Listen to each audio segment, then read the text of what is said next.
पिछली बार हमने देखा कैसे श्री राम, देवी सीता और लक्ष्मण ने पिता के वचन को निभाने के लिए अयोध्या का त्याग किया और वनवासी जीवन अपनाया।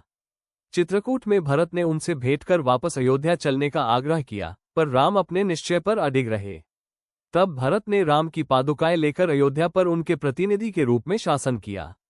अब राम, सीता और लक्ष्मण अपने वनवास की यात्रा में और आगे बढ़ चले थे। चित्रकूट से विदा लेकर राम, सीता और लक्ष्मण दक्षिण दिशा की ओर अग्रसर हुए और शीघ्र ही वे भयानक दंडकारण्य में प्रविष्ट हुए। यह वन अपने घने वृक्षों और कभी कभी राक्षसों की उपस्थिति के लिए जाना जाता था, पर यहाँ कई सिद्ध ऋषि मुनियों के पवित्र आश्रम भी थे।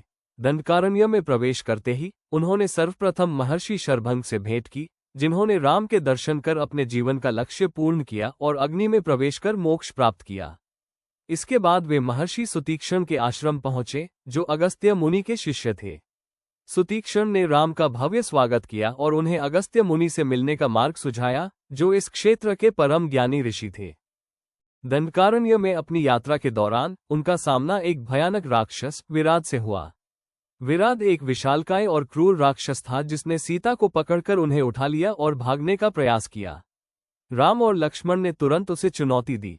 उन्होंने विराध पर बाणों की वर्षा की, परंतु अपने वरदान के कारण उस पर किसी भी शस्त्र का प्रभाव नहीं पड़ रहा था। तब राम और लक्ष्मण ने उसे अपनी भुजाओं से परास्त करने का निर्णय लिया। एक भीषण युद्ध के बाद उन्होंने विराध को जमीन पर गिराया और उसे एक गहरे गड्ढे में जीवित गाड़ दिया। विराध, जो एक श्राप के कारण राक्षस बन गया था, अपने वध से मुक्त होकर अपने वास्तविक स्वरूप में लौटा और राम को धन्यवाद देकर स्वर्ग चला गया।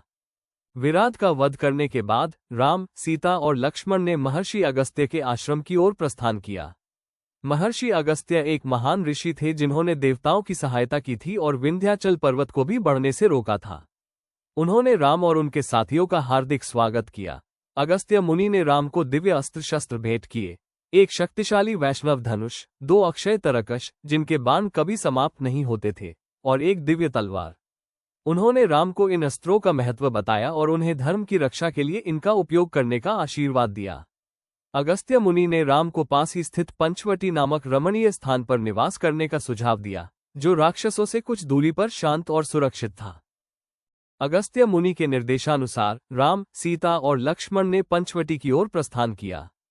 पंचवटी गोदावरी नदी के तट पर स्थित एक अत्यंत रमणीय और शांत स्थान था, जहां 5 वट वृक्ष, बरगद के पेड़ थे। यहाँ लक्ष्मण ने उनके लिए एक सुंदर पर्णकुटी, पत्ते की कुटिया, का निर्माण किया। पंचवटी में ही उनका सामना एक विशालकाय और पराक्रमी गिद्धराज जटायु से हुआ। जटायु ने स्वयं को राजा दशरथ का मित्र बताया और राम को वचन दिया कि वे उनकी अनुपस्थिति में सीता की रक्षा करेंगे। जटायु का यह आश्वासन राम के लिए एक बड़ी राहत थी, क्योंकि वे अब पंचवटी में अपेक्षाकृत सुरक्षित महसूस कर सकते थे।